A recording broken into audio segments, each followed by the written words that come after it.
بسم اللہ الرحمن الرحیم۔ مفید الطالبین کا دوسرا باب ہے فی الحکایات والنقلیات، سبق نمبر 38 میں خوش آمدید۔ آج کے سبق کے اندر ہم بلی اور چوہے کی کہانی پڑھیں گے۔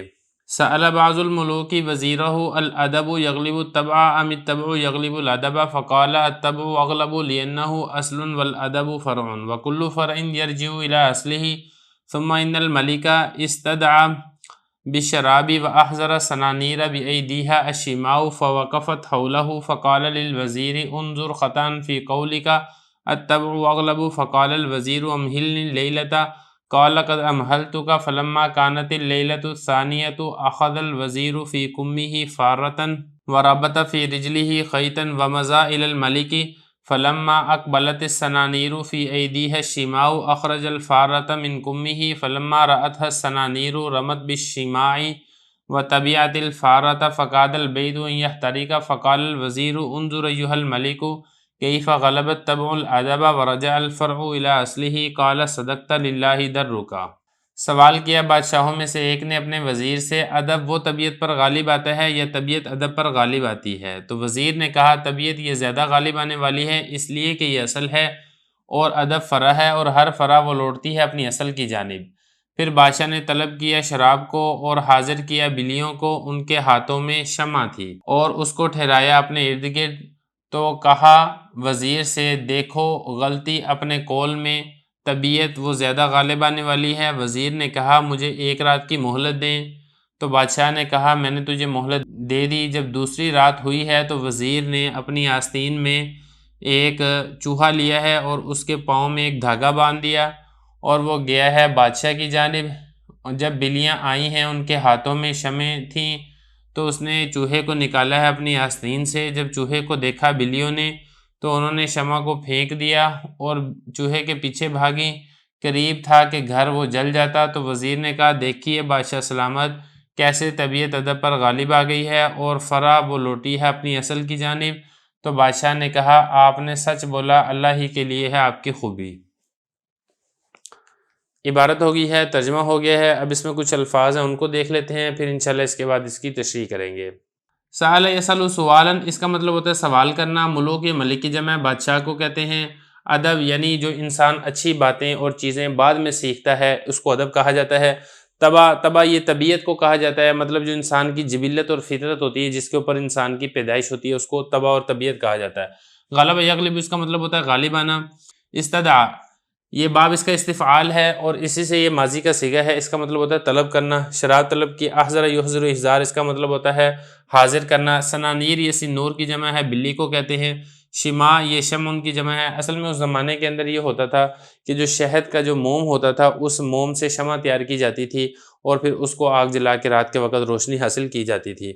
اور وقفہ یقف اس کا مطلب ہوتا ہے ٹھہرنا، اور مطلب اس کا یہ ہے کہ وہ جو بلیاں تھیں وہ اس بادشاہ کے ارد گرد، حولہ یہ جو ہو ضمیر ہے یہ بادشاہ کی طرف لوٹ رہی ہے، یہ جو بلیاں ہیں وہ اس بادشاہ کے ارد گرد ٹھہر گئیں یا بادشاہ نے بلیوں کو اپنے ارد گرد کھڑا کر دیا تاکہ جو روشنی ہے وہ بادشاہ کے پاس ہو سکے۔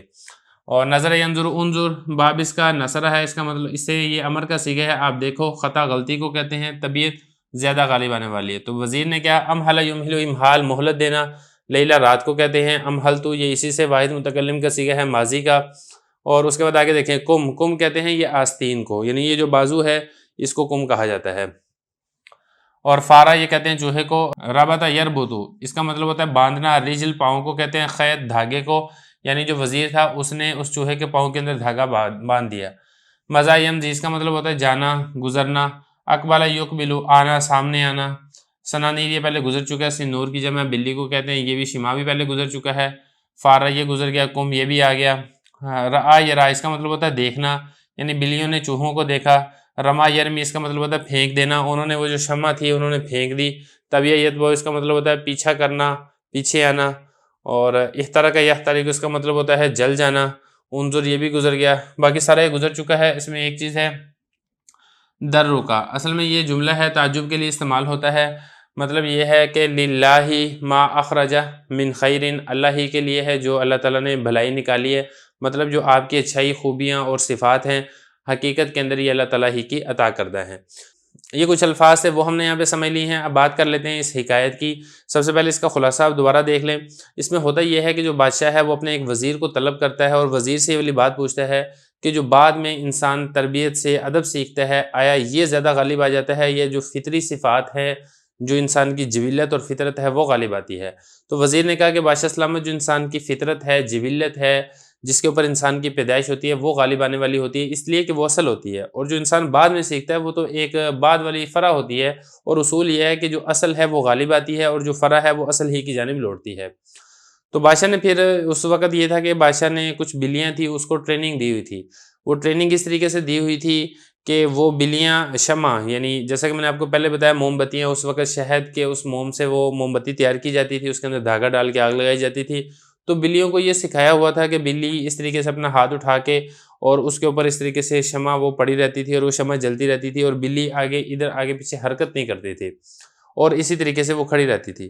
تو بادشاہ نے پھر اس وقت شراب کو طلب کیا, شراب آ گئی ہے تو اس وقت بلیوں کو بھی بلا لیا, بلیوں کو اپنے ارد گرد اس طریقے سے کھڑا کر دیا ہے اور وہ ساری جو بلیاں تھیں ان کے ہاتھوں کے اندر شمع یعنی وہ موم بتیاں روشن تھی اور اس وقت وہاں پہ روشنی ہو گئی تھی اسی وجہ سے. تو بادشاہ نے اس وزیر کو کہا کہ ذرا ان کی طرف دیکھو. اب یہ جو بلیاں ہیں اگرچہ ان کی ایسی جبلت اور فطرت اور عادت تو نہیں ہے, بلیاں تو جنگلی ہوتی ہیں, لیکن ان کو تربیت کر کے ان کو سکھلا کر ان کو ادب سکھا کر ان کو اس مقام پر ہم نے پہنچا دیا کہ اب یہ اس طریقے سے چراغ کو اور موم بتی کو اٹھا کے کھڑی ہیں اور یہ حرکت نہیں کرتی ہیں. تو اس سے پتہ یہ چلتا ہے کہ جو ادب ہے وہ طبیعت اور فطرت پر غالب آ جاتا ہے. تو وزیر نے کہا بادشاہ سلامت مجھے آپ ایک رات کی مہلت دیں پھر میں آپ کو اپنی بات کا ثبوت پیش کرتا ہوں. تو بادشاہ نے کہا ٹھیک ہے تمہیں ایک رات کی مہلت ہے. تو جب اگلی رات ہوئی ہے تو اگلی رات سے پہلے وزیر نے کیا کیا, وزیر نے ایک چوہا پکڑا ہے اور چوہے کی پاؤں کے اندر اس نے ایک دھاگا باندھ لیا ہے اور اس دھاگے کو اپنے ساتھ کسی چیز سے باندھ لیا. مقصد یہ تھا, اور اس چوہے کو اپنی آستین کے اندر ڈال لیا. تو مقصد اس کا یہ تھا کہ اگر دھاگا میں نہیں باندھوں گا تو ہو سکتا ہے وہ چوہا بھاگ جائے.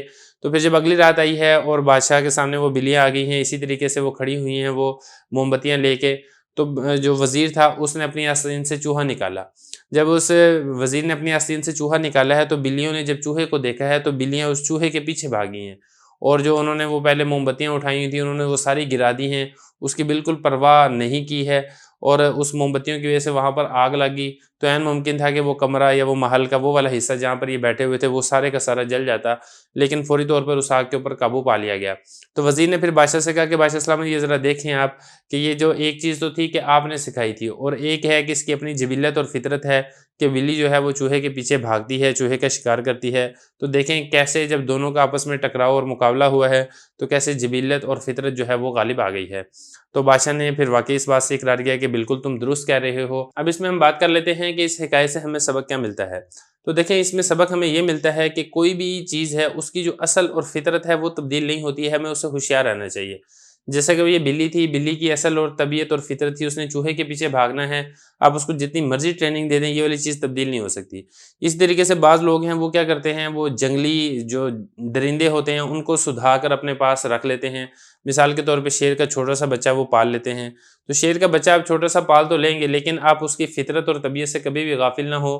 جب بھی وہ بڑا ہوگا اس کی جو طبیعت کے اندر درندگی ہے وہ اس کے اوپر غالب آئے گی, وہ آپ کے اوپر حملہ بھی کر سکتا ہے. اسی طریقے سے سانپ ہے, سانپ کی فطرت کے اندر ڈسنا ہے. آپ اس کے ساتھ جتنا اچھے مرضی سلوک کر لیں, جب بھی اس کو موقع ملے گا وہ آپ کو ضرور بے ضرور وہ ڈسے گا.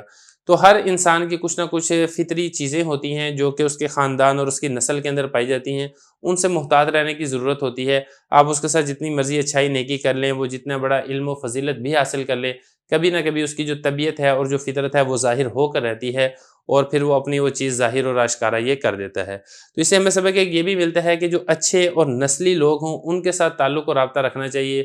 جو نیچ قسم کے لوگ ہیں, یہ چھوٹی برادری کے لوگ ہیں, خاص طور پہ ان کے اندر نیچ صفات یہ کافی زیادہ پائی جاتی ہیں, ان سے اپنے آپ کو بچانے کی ضرورت ہے. اور یہ جو چھوٹے قسم کے لوگ ہوتے ہیں یہ بعض اوقات ایسی ان کے سامنے سے ایسی چیزیں سامنے آتی ہیں ان کی طرف سے کہ جو انسان کو بڑی پریشانی اور تکلیف کا سامنا کرنا پڑتا ہے.